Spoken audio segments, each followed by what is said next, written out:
The Point of View is sponsored by First National Bank.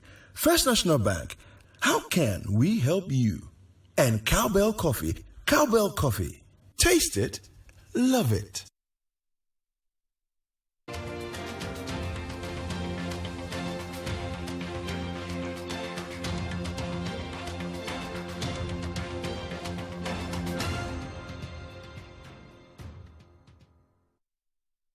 Welcome to The Point of View. This is your favorite current affairs show on television.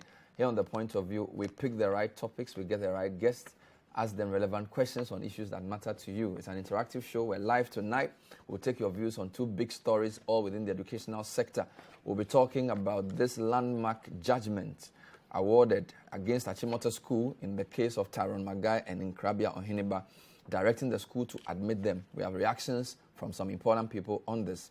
And then we continue with a conversation on the free SHS. We look at what the issues are, whether it's time for review, and what government is doing to address some of the teething problems. Get in touch on the WhatsApp number on the screen, and also send your comments via any of the social media platforms. I'll tell you who my guests are when we return. Stay with us.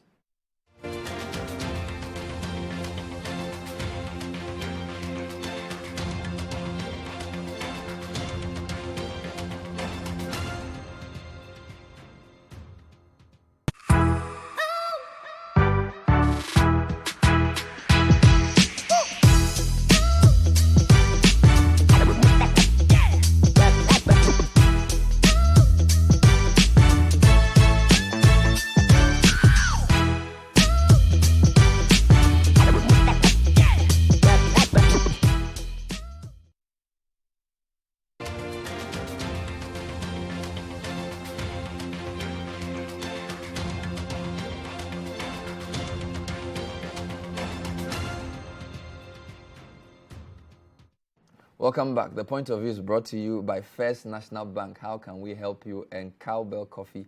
Taste it, love it. We have a big show tonight. Education is big on the agenda. A few hours ago today, a court ruled that Achimota School should admit two students, Tyrone Magai and Ohiniba Nkrabea. I'll walk you through some of the highlights of the judgment. We'll take initial reactions. My guests are in studio, Deputy Director General of Ghana Education Service, Dr. Kwabena Tando. Doc, great to have you. Good to see you again, Bernard. Great to be here as well. We have on the line via Zoom the President of the National Association of Graduate Teachers, Angel Kabonu. Angel, good evening. Welcome to the show. Good evening, Ben. How are you doing? I'm very well, thank you, sir. We also have the Executive Director of Africa Education Watch, Mr. Kofi Asare. Kofi, good evening. Hi, good evening, Bernard and audience. Fantastic. So a few of the staff that came through, the respondents, according to the court, did not dispute the fact that the rules of the school are made by the board, but the implementation of these rules must be in conformity with the rules of the GES in the Constitution. The other question that was raised was, what has the wearing of dreadlocks, which is the manifestation of one's religious right, got to do with upholding discipline in the school? Also, it was mentioned that to maintain that a person must cut their dreadlocks, which is the manifestation of their religion before they are admitted to the school, sins against the 92 Constitution. The court also rejected the argument of the respondents that upholding the reliefs of the applicant would discriminate against other students who abide by the rules of the school. It also stated that fundamental human rights are not absolute and can be limited by statutes and policies, but this must be juxtaposed with the public interest, as is in this current case. The question was also put, what reasonable justification has been put before the court in the implementation of the school rules to convince the court in favor of the respondents, in this case the school? And he also says the ultimate aim of the rules is to enhance discipline and academic excellence. And the question was asked, what will be the effect on the school community if the applicant is allowed to keep his dreadlocks?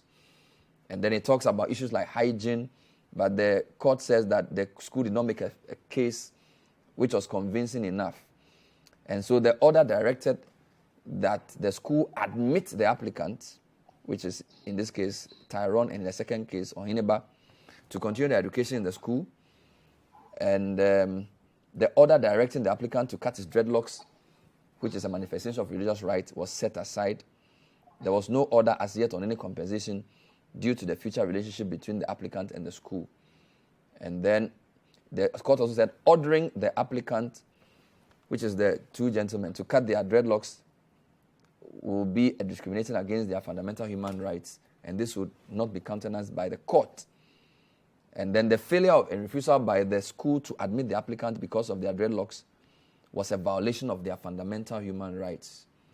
And then the failure and refusal by the school to admit them because of their dreadlocks was a violation, as I said. So those are some of the highlights of the case.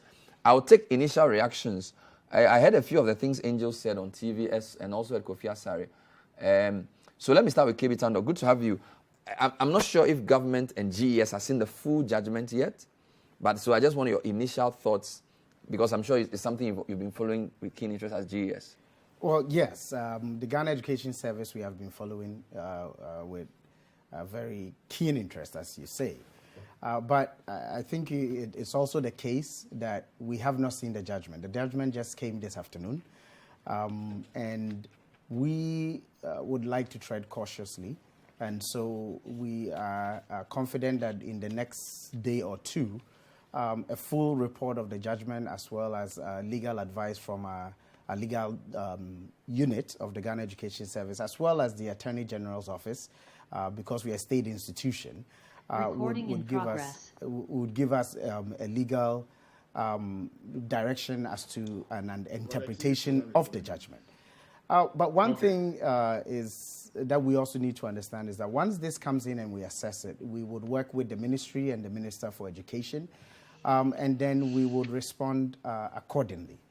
I do want to also reiterate the fact that regardless of the outcome of this, after we receive the judgment, the most important thing is that whichever student enters our campus would not be discriminated against.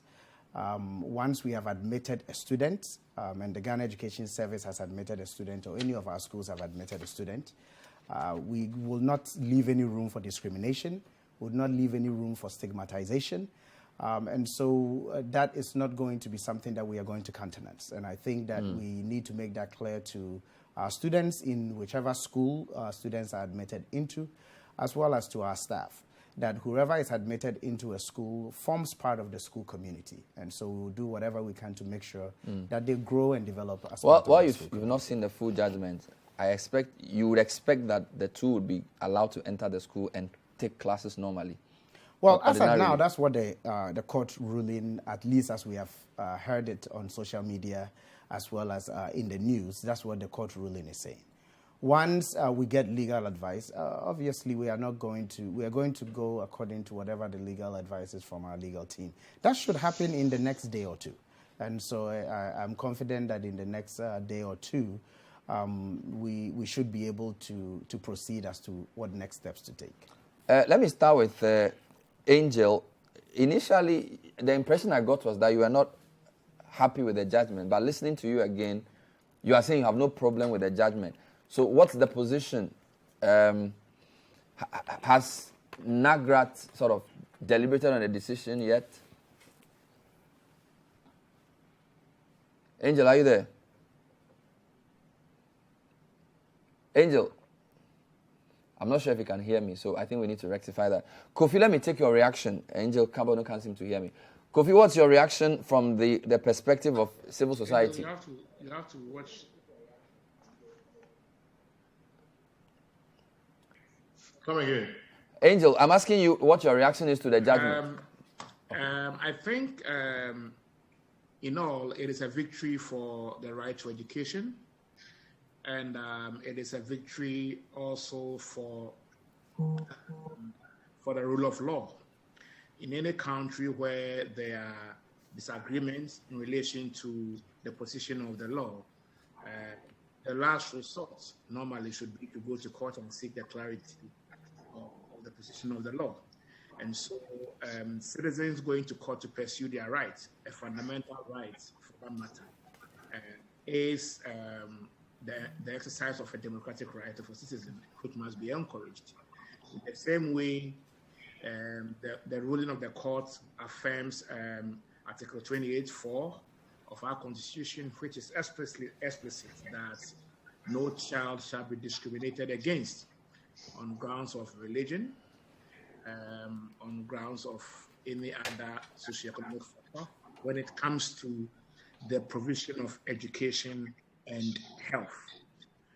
So I think that it is a victory for the rule of law, and it is a victory for the right to education.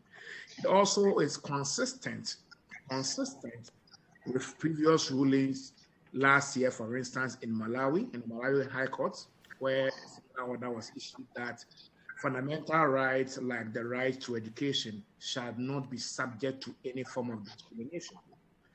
And in the delivery of that Malawian High Court, reference was made to the earlier ruling in South Africa, in Zimbabwe, and I think in South Africa, in Zimbabwe, and in Kenya, in the Oleri case. And so I think that we are developing our jurisprudence in that sector. It's a victory for the right to education. Other countries, we hope, should learn from Ghana instead of going to court to pursue this right. I think that we need to resolve some of these issues without resorting to the courts. Have a common understanding that the right to education shall not be subject to any form of discrimination on the basis of gender, race, Kofi, was this socioeconomic status or geography, and then we move on. Was this a decision you were expecting?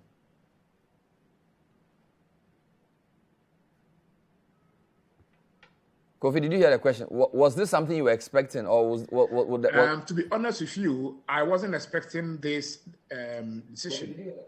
Was this something you were expecting, or I can't hear the host. Yeah, I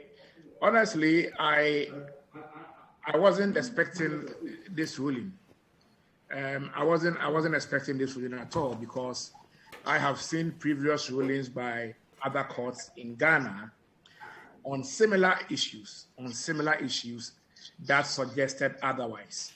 And indeed, when the parents approached the school authorities and indicated that they were going to court, the school actually told the parents that, look, we've been handling these cases every day in court, and the decision of the court is always, straightforward, and so we are not afraid of the court. So when I did my little research, I realized that there had been, similar rulings in which suggested that rights could not have accrued to such persons because there were rules that they needed to observe. But I am happy that it went this way. I wasn't expecting anything different. I see. Great. Let me try and see if Angel can hear me now. Angel is the president of NAGRAT. We seem to be having some technical challenge with him. Angel, good evening. I wanted your reaction to the judgment, if you can hear me. Yes. Can you hear me now? Yes, go ahead. Well, my reaction is a very nonchalant or nonchalant reaction that I don't really care about the ramifications of the ruling, except for the fact that when the courts rule, we will have to obey. So I have a very nonchalant reaction to the ruling. Where nonchalant means what? Well, I don't really, I'm not going to lose hair or sleep over the ruling, except for the fact that this ruling cannot be limited to Achimota and Rasta here. The ruling is a ruling for all schools in Ghana, and the ruling is a ruling that allows anyone who comes to give an excuse based on religion to decide to do what he or she wants to do. For example, if a student comes to school with a hair looking like that of the Mohicans and says that that is his religion, if another one comes to school to plait what the Eves call Achimota or Achimota, and that is his religion, if a student wants to keep beard in the school, and that is based on his religious belief. So we cannot limit this to Rasta, nor limit this to Achimota. What it means is that all forms of hairs are now allowed in the school per the ruling. If the reason the student gives is a reason of attachment to a belief, so that is the extent to which. And again, this afternoon I told all my members not to waste their time attempting to correct the student and tell the student to wear the proper hair in the school. The floodgates have been opened and more dance within the pipeline. Well, we haven't seen the full judgment, but it will appear as though your conclusion may be a bit hasty in the sense that how generalizable this would be has many factors. For example, in some of the cases we've read globally, the religion has to prove that the particular hairstyle is part and parcel of its tenets. And then there are also specific particularities about the case that led to the judgment. So to say that this means that this is not just Achimota and this is not just Rasta may be a bit hasty if you look at the flow of other judgments we've read, which have been very particular. And don't forget that the judge also said that the Attorney General had not provided sufficient reason to show that by keeping the hair, they would essentially be breaking any hygiene rules. So you may be a bit hasty in the way you generalize the ramifications of the ruling, of the judgment. No, the issue is this, that when I was getting my appointment letter as a teacher, the appointment letter stated specifically what I am supposed to do. I was given an appointment letter to teach geography, history, English language, mathematics, science, and so on and so forth. All over the years, we take on certain jobs that are actually not compensated by the Ghana Education Service. So I think that if the Ghana Education Service is minded to ensure discipline in the schools, based on rulings such as these, we teachers are more than happy because this ruling takes over from our shoulders a lot of work that we do that is actually not compensated for. And moving forward, we have to advise ourselves not to worry ourselves with some of these things because it's actually not the reason for which we are employed. Number two, if the atmosphere in the school, and you see, the pain some of us have is that we have an isolationist understanding of the general disciplinary formation of the school.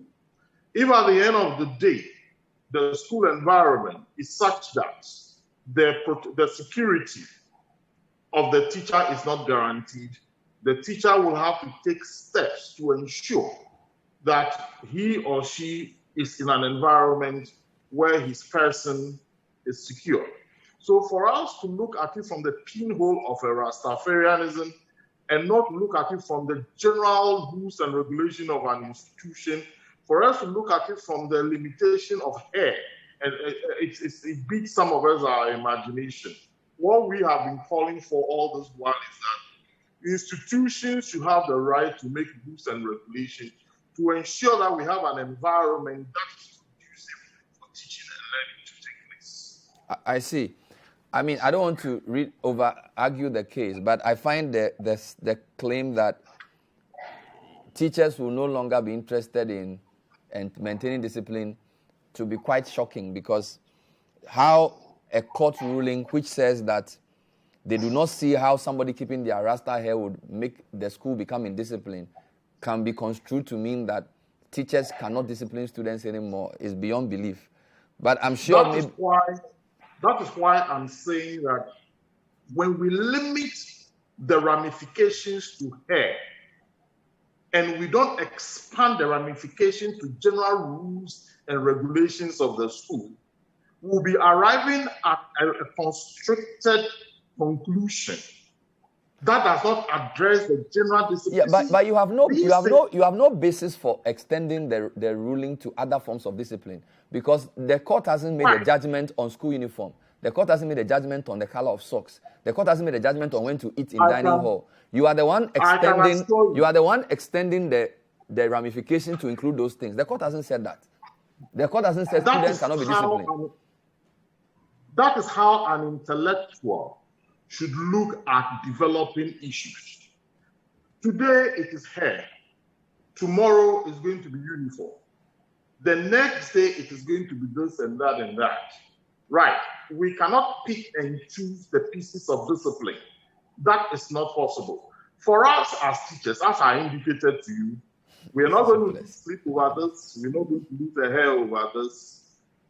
Whatever it is, I think the solution should be in the lap of Dr. Tanner, who is Angel, is this your personal view or this is Nagrat's view? This is my personal view as of now. Okay, fair enough. But when I meet my officers, I will let them understand my personal view as their leader. No problem. Let me just take a quick... assuming this was the view of the overall Nagrat, would the GES be concerned? We work with our teachers to manage our schools.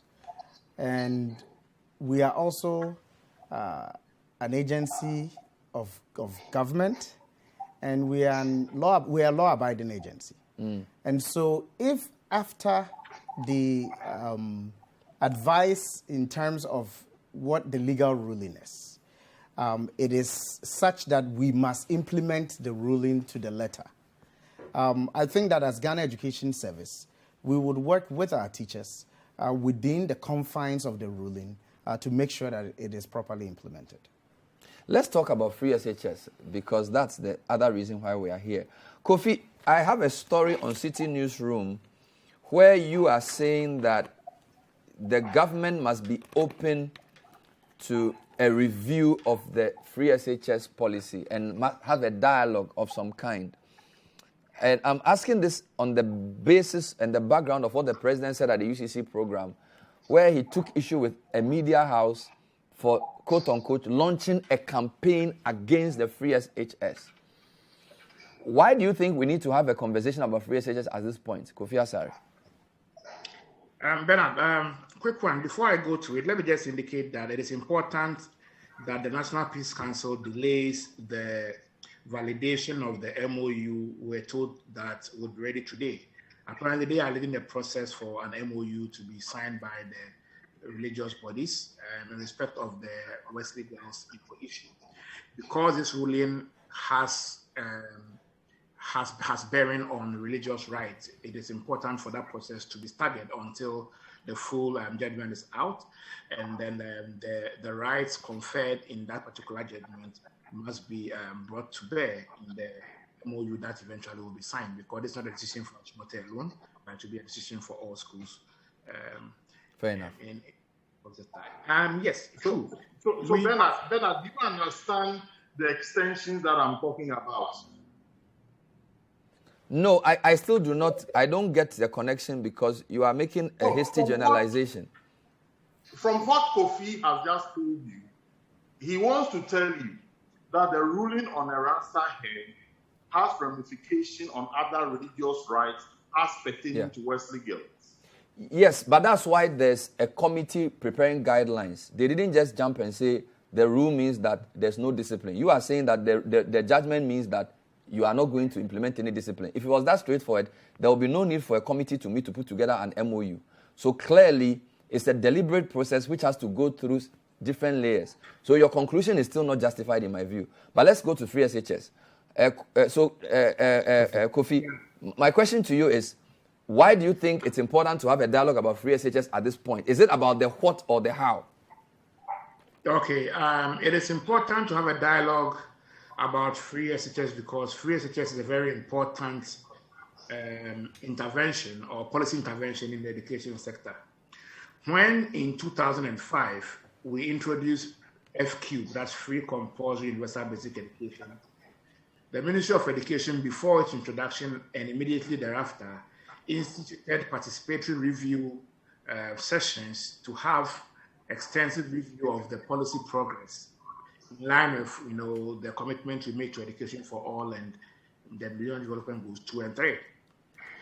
And that is one of the reasons why a year or so after its rollout, we had the Ghana School Feeding Program coming into force to help strengthen enrollment and retention in communities where poverty and malnourishment affected learning and also enrollment and retention. Mm-hmm. It was flowing from that process that school uniforms were provided for students, exercise books, and all that.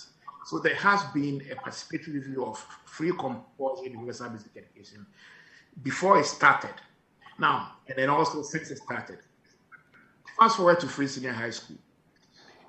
The Free Senior High School program is great in the sense that it has ensured that ordinarily those who have had access to secondary education are now having access to secondary education. I keep saying that. I remember in 2009, in my first engagement with the Select Committee of Parliament, I raised the issue about the 43% junior high school to secondary transition rate. And it was a key issue because we had done a research in Fantiman district where less than 40% of students were able to go to secondary school. And the main reason was cost. And so transitional issues were key, so far as I was concerned. That is why Free Senior High School coming to resolve that is a great issue. Having said that, after implementing Free Senior High School for 4 years, it is only proper for us to begin to have a participatory review of the processes. We need to look at the policy and assess it or review it against its intended objectives to gauge whether, in as much as we are increasing access, are we necessarily achieving all the objectives of the policy? If the policy's objective included the removal of cost barriers, address inequality of access, let's gauge and see whether we have been able to remove cost barriers to education in respect of the poorest of the poor. And then if we have, we look at the other ones. If we have to an extent, then we look at how we can strengthen our attainment of those objectives. That is the essence of the review. Let me quickly say that at the beginning of the Free Senior High School program, the Ministry of Education, in its wisdom, invited stakeholders, parents, teachers, CSOs, religious bodies around the table, and they had extensive discussions about how the policy's rollout should be. Now, this participatory planning process is part of the reasons why there are stakeholders playing multiple roles to sustain the program. We have gotten to a time where a first cohort of the Free Senior High School program has completed. And so we have the benefit of a full cycle of the program. And government has rightfully touted its achievement in that respect, which is very, very enviable, and it's been fit to achieve of the challenges it faced. But the same people who sat with government in 2017 to plan the Free Senior High School program are the very same people who are actually calling government that government. We sat down to plan the implementation in 2017. Can we sit down and then review the progress against objectives or its expected outcomes? And this shouldn't be a problem, so far as I'm concerned. Fair enough. We'll take a short break. When I come back, I'll ask Angel what the teacher unions have seen and said about the implementation, and then we'll take GS's response to some of the concerns that have come in about the implementation of free SHS. This is the point of view. Stay with us.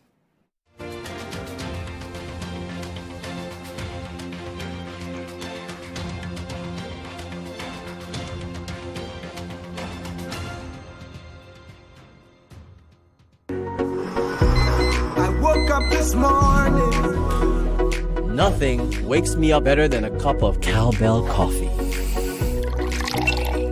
Delicious coffee aroma.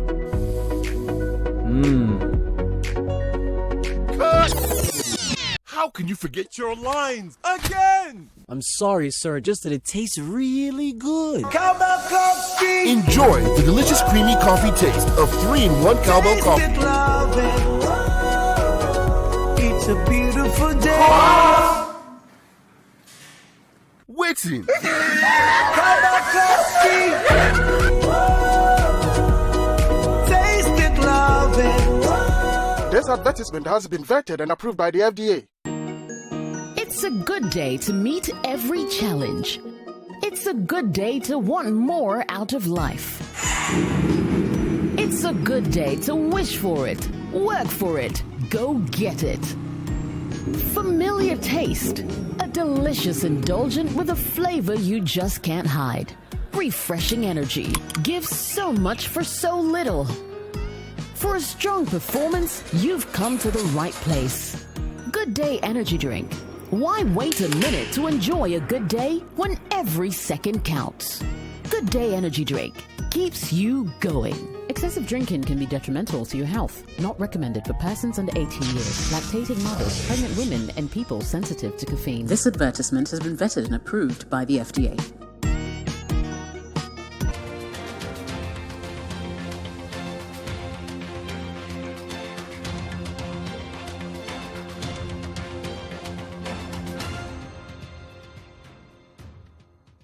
Welcome back to The Point of View. Tonight we're talking education. First part, we spoke about the landmark judgment of the High Court in relation to the admission of Tyrone Magai and Hiniban Krabia. The school, Achimota School, has been directed to admit them.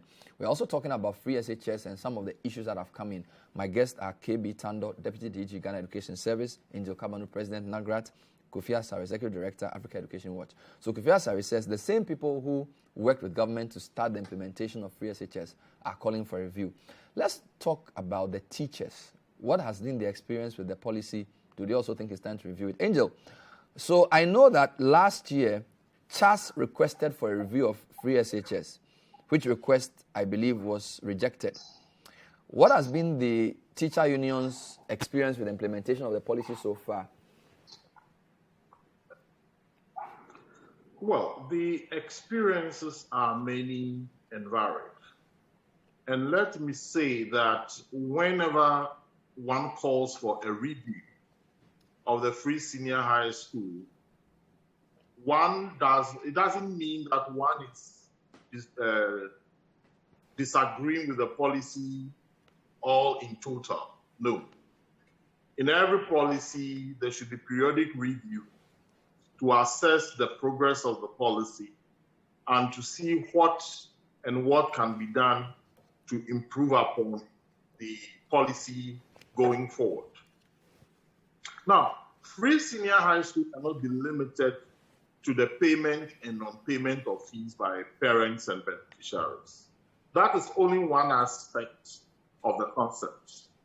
There are other aspects of the concept that have to be brought to bear, ramifications of which have adverse and telling effect on the scheme. For example, with the implementation of the free senior high school, we have gone on a semester system where we have only 2 school periods with a long break in between, something that is relatively good to our senior high school. So we need to look at that, review it, and see whether it's something that we have to maintain or we should go back to trimester. That is one. Number 2, the teaching periods that were 40 minutes per period have been made 1 hour per period. As a result of that, we are no longer having double period, but double period in 2 hours. That will be too long for the students for one subject. We'll have to look at that. Then with the free senior high school also, we have a centralized purchase and distribution of resources that the schools need. For example, the schools are no longer the institutions that are giving out school uniforms, but the school uniform is being made at a central point by government and distributed to the schools. Another issue is the purchase of food items. That buffer stock is the organization or institution or agency that is responsible in getting food items and distributing these food items to the various schools. The question is can we maintain and continue with the centralized purchase and distribution of items, or it is better that we decentralize it or even get to the units and allow the various unit institutions to get these items from local environment and so on and so forth. Now, when you look at the challenges that we've had with buffer stock, the fact that, yes, food may be brought to the school, but the amount of particular food in relation to the population of the school sometimes become a challenge and so on and so forth. Then there's also one issue. The timeous dissemination of resources from central government to the schools, sometimes before schools reopen, is also an issue that we have to look at. Yes, the resources may come, but if the resources are not released timeously, what are the implications to that to school administration and school management? So when we call for sitting down with stakeholders to review the free senior high school, we are in no way condemning the free senior high school, but we think that the time has come for stakeholders, because you see, it's as if other beneficiaries are raising questions for review, and then people in officialdom are telling them that keep quiet, take whatever we give you because it is the best dose. I don't think we can go on like that. All right, Tando, so a couple of points. The period system changes, over centralization of procurement, timely release of resources. What's government comments on those concerns raised? Well, thank you. I think that those issues raised actually are examples of formative reviews that have been going on as we are implementing the process. I do appreciate the comments of Kofi Asare as well as Angel. But over the implementation of the process, of the policy, we have been doing some formative reviews. For example, Angel raised an issue around food. Until 2019, it used to be 20% of the budget for food that was sent to the schools for the perishables. And in 2019, we sat down with matrons, with CHAS, we sat down with buffer stock, we sat down with free SHS, and we reviewed. And in the review process, we realized that we needed to increase the percentage of the allocation of funds towards food from 20% to 30% for perishables and other operations within the school. Angel has raised the issue around the calendar itself. It was because of a review and the double track that we introduced the semester system. And we have come to appreciate the semester system. Had it not been for COVID and all those, you would see that we would have been on a faster pace to eliminating double track, but would have kept the semester system. Why did we review the trimester to a semester system? We know that within the Ghana Education Service, we have teachers who desire to upgrade their skills. And we also know that sometimes the teachers go to upgrade their skills during the sandwich period for universities. And so if you have a semester system that aligns with the universities, then you have a situation that a teacher does not have to be stuck between a rock and a hard place. Am I going for my sandwich course, or am I going to teach my classes? And so as you would see, through some of those things, we have reviewed the semester system to align with universities. Once double track is eliminated, it becomes something that is going to improve the work that we are doing. That is why you would even see that the junior high schools, we now have a semester system in junior high schools as a way to ensure that we create a situation that allows our teachers for So you want to synchronize all the levels of education in terms of calendar? Yes. And especially for us, Ghana Education Service, and in the implementation of especially basic education or pre-tertiary education. But that is contingent upon the completion of the double track. Because with a double track, now nothing aligns. Everything is in... Of course. We do know that if you look at our calendar and the fact that even some of the schools running double track for second year, we have eliminated double track. Had it not been for COVID, all schools would have eliminated double track in Form 1. Okay. But because we still needed to do some social distance. So what I'm saying is that it is a process. And so I'm saying we have, over the implementation of free SHS, there has been areas of review. Angel also mentioned the time allocated for a lesson, from 40 minutes to 1 hour. Yes, there isn't double periods, but at least we know that in every particular lesson, students get anywhere between 50 minutes to 1 hour. But in terms of the time, some parents were complaining about the short time their ward spent in school. In fact, on radio, a few people sent me messages that they couldn't believe that their daughter had to come back home less than 3 months after having gone to school. Yes. Have you reduced the length of the term now? No, we have not reduced the length of the term generally. What we have done, if you look at our calendar, when we started double track in 2018 and in 2019, Form 1s, Form 2s, and Form 3s, their time in school in a 12-month cycle was 8 months. Mm-hmm. In the trimester system, it was 8 months, 2 weeks. Mm-hmm. And we reduced it to 8 months in order to create more room for more students. So in 2018, their time in school was 8 months. In 2019, their time in school was 8 months. But then in March 2019, we all know what happened in this country. We had to close schools for about a year. March 2020. Oh, sorry, March COVID. 2020. We had to close schools for about a year because of COVID. Now, when we closed schools, we needed to reopen schools in such a way that the students that were impacted the most, we plan for them. Okay. So you would see that over the next 3 years, we have designed our calendar in such a way that we catch up and then we are able to support the students who are impacted the most. In this particular instance, the Form 3s are preparing for exams. So we needed to ensure that they were in school longer in order to catch up and everything. And that's why they reopened in October, in the partial reopening. The next group of students are the current Form 2s. They were at that time, they were in Form 1, and then they closed, and they were never able to come to school. So if you look at our calendar, they actually have the longest periods of time in school.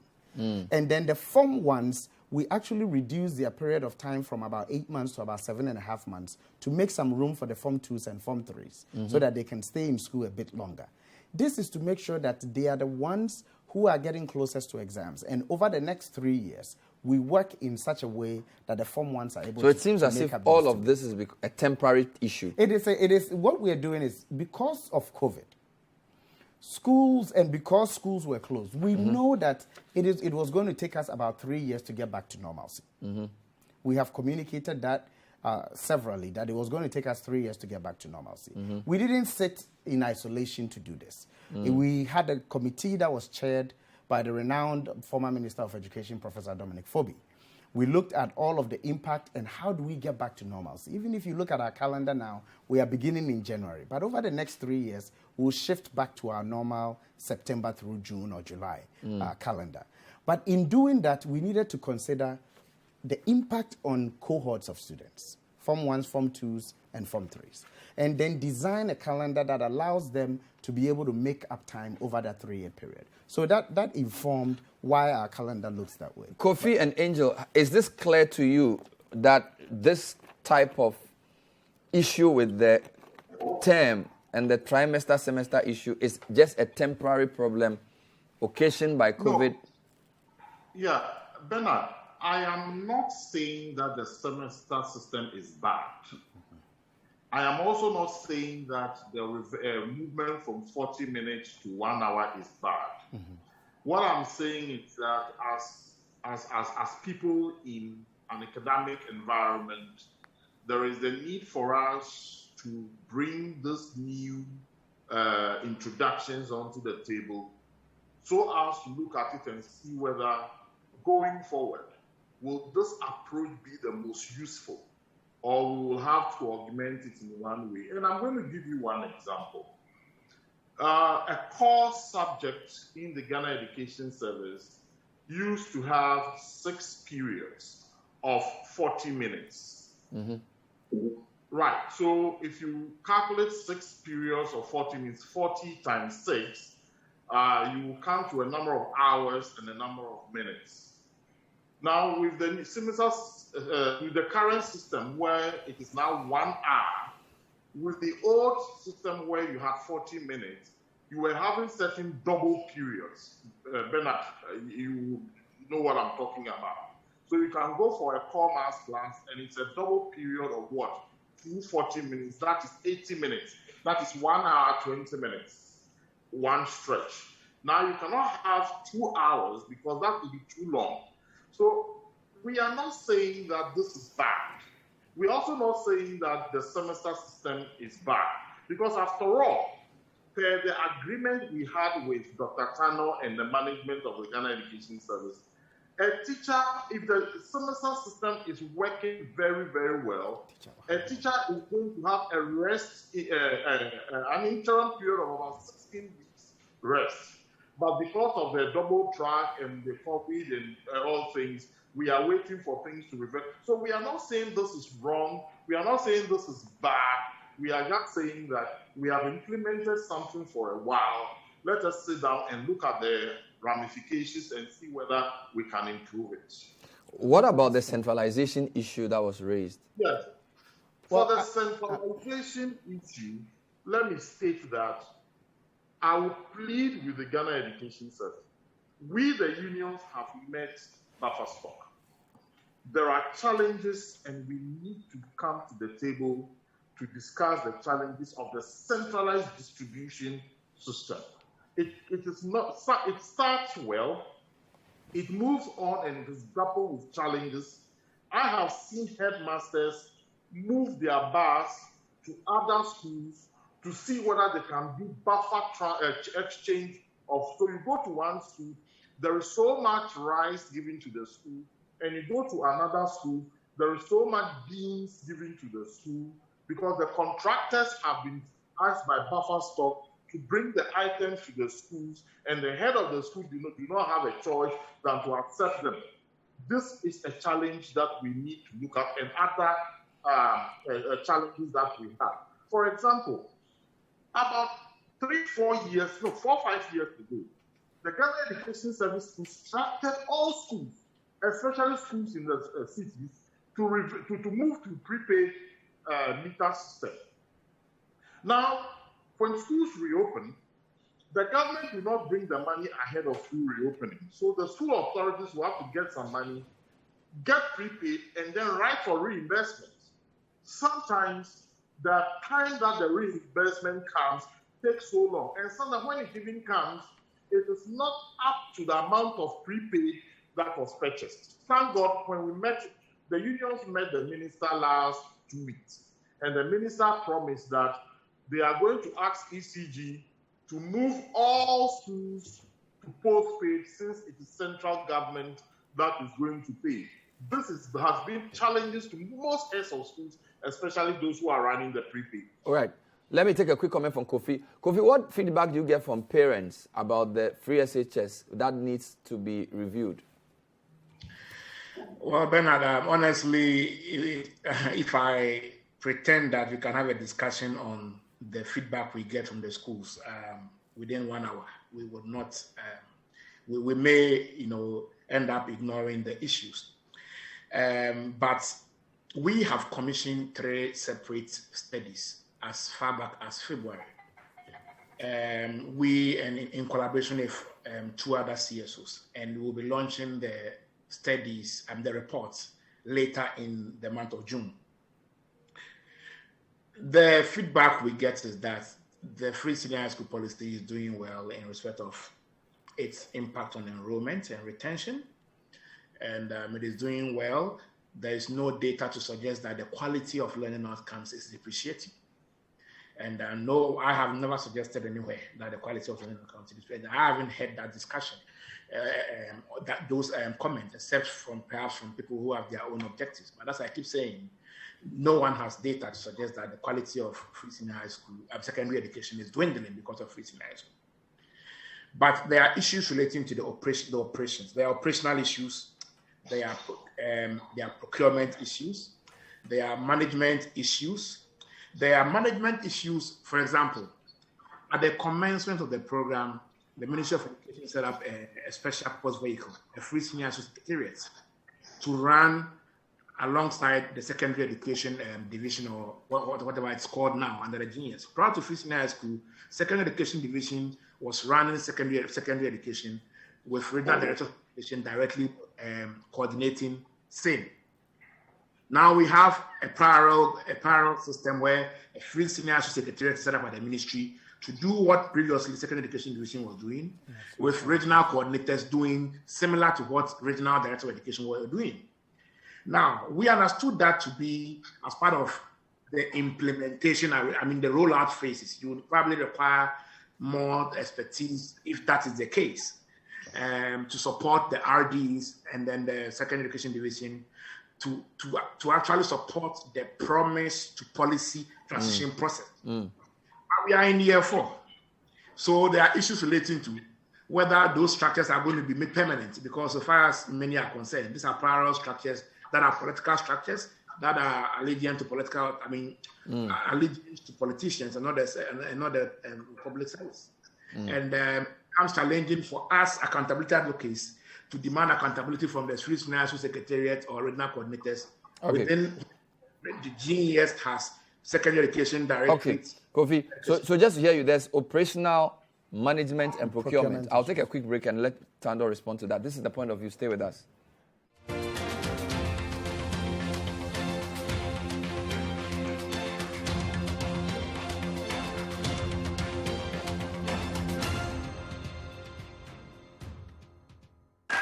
In Africa, help is what we do. That is why we, at First National Bank, are relentlessly driven to provide real help to you. The passionate and courageous, the creators and the optimists. These are the entrepreneurs we support, the communities we uplift. It is because of you that real help is what we do. First National Bank, how can we help you? It's a good day to meet every challenge. It's a good day to want more out of life. It's a good day to wish for it, work for it, go get it. Familiar taste, a delicious indulgent with a flavor you just can't hide. Refreshing energy, gives so much for so little. For a strong performance, you've come to the right place. Good Day Energy Drink. Why wait a minute to enjoy a good day when every second counts? Good Day Energy Drink keeps you going. Excessive drinking can be detrimental to your health. Not recommended for persons under 18 years, lactating mothers, pregnant women, and people sensitive to caffeine. This advertisement has been vetted and approved by the FDA.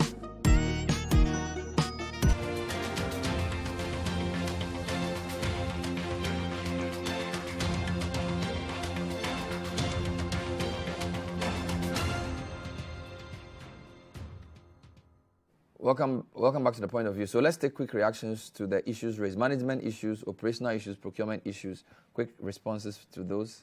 Well, thank you.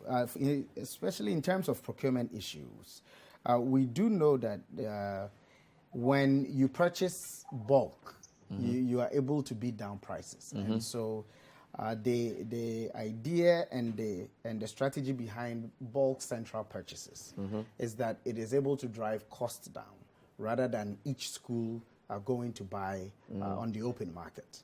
And that is why certain things or certain items and certain foods that are non-perishables, that can be sourced on the open market in large quantities and in bulk, reduces the cost of operation for Free Senior High School. Over time, like I said, we continue to review what needs to be centrally procured and what needs to be done at the school level. I think it will interest all of us to know that some of the other things around procurement, school uniforms, school cloth, sports jerseys, house cloth and stuff, are actually procurement process is at the school level. It is the payment that is at central level. But the schools do the procurement, they procure the contractor, they agree with the contractor on supplies. Once it is supplied, the school receives it. The school informs the Free SHS Secretariat, and the Free SHS Secretariat will make those payments. And so we do have... But if payment delays, it can affect supply of new consignments. And we have not had issues, especially around the procurements that are done with schools, that have affected the supply of new consignments, at least in the 4 years of implementation. And I would say this. Kofi had made a case around the Free SHS Secretariat. The Free SHS Secretariat is really a scholarship disbursement office. The implementation and the running of schools, and Kabunu Angel will bear me out, that it is fully operationalized by Ghana Education Service. And so the Secretariat is not replacing in any way the Ghana Education Service.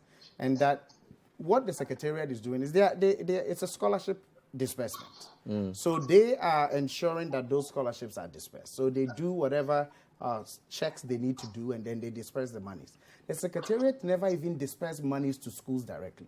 They would usually disperse all of the monies that must go to school to the Ghana Education Service, so that we use our operational structures to make sure that we disperse funds. Okay. In terms of management issues, I would like to see more of Kofi's the research that they have done. In the past, when they have done research, they have been very kind as to share them with us and to discuss outcomes with us. So I'm confident that that's... Let me read some quick comments. Bernard, kindly ask Dr. Tando when the Form 2 students in single-track schools are vacating and resuming for the second semester. Thanks. There's no name. Good evening, Bernard. If I may ask, if these boys were children of the Jamaican ambassador and they were sent to Achimota school, would they have been rejected? Then this one is from John in Winneba. I believe the AG in the case... I believe that the AG let the case down by a less superior argument of not factually proving the case of uniformity. If the AG had argued admission before compliance instead of compliance before admission, the outcome would have been different. Uniformity equates to equality before the law. Are all other religious doctrinal inclinations, be it appearance, restricted? Is this fair? The leeway is just that the AG shot itself in the foot. An appeal would be an affirmation or yet still a self-inflicted legal argument deficiency. Charlie, John, your English is big. Bernard, Mr. Carbonu should stop being emotional and note that the 92 Constitution is bigger than anybody and must be respected. Gaddafi from Binduri. Good evening, guys. We teachers don't know when the academic calendar, we don't know the academic calendar. It keeps on changing. Some of us who teach in single-track schools will be teaching throughout the year because while some of our students are on vacation, others are in school. Some of us have been teaching since January, and per the calendar published by GES, we won't take a vacation. King Faisal from KMF. Bernard, inadequate teachers are forcing teachers to teach more than the maximum 22 hours a week. Also, quite a number of teachers don't enjoy their holidays due to lack of teachers to teach in the double track. Why is the GS not employing more teachers like maths and science? Bernard, the court should have fined both Achimota and GES. The emotional and psychological trauma caused by this saga on the students should not be uncompensated. Judge, thanks for the ruling. Miftah from Tamale. Somebody doesn't know when school is when Form 2s in single track are vacating. Do you know when they are vacating? They actually when they are resuming because they are vacating tomorrow. Tomorrow, and they will resume on August 1st. So they have a 2-month break and then they will come back. Thank you for your time. Yes. I've been speaking to Angel Kabono, who is the president of NAGRAT. Kofi Asare is the executive director of the Africa Education Watch, and Dr. KB Tando is a deputy DG Ghana Education Service. We're discussing the Achimota Rasta saga and a review of the free SHS. Hope you learned something. Coming up next is the Business Dashboard. Stay with City TV. We'll see you next time on A Point of View. Bye-bye.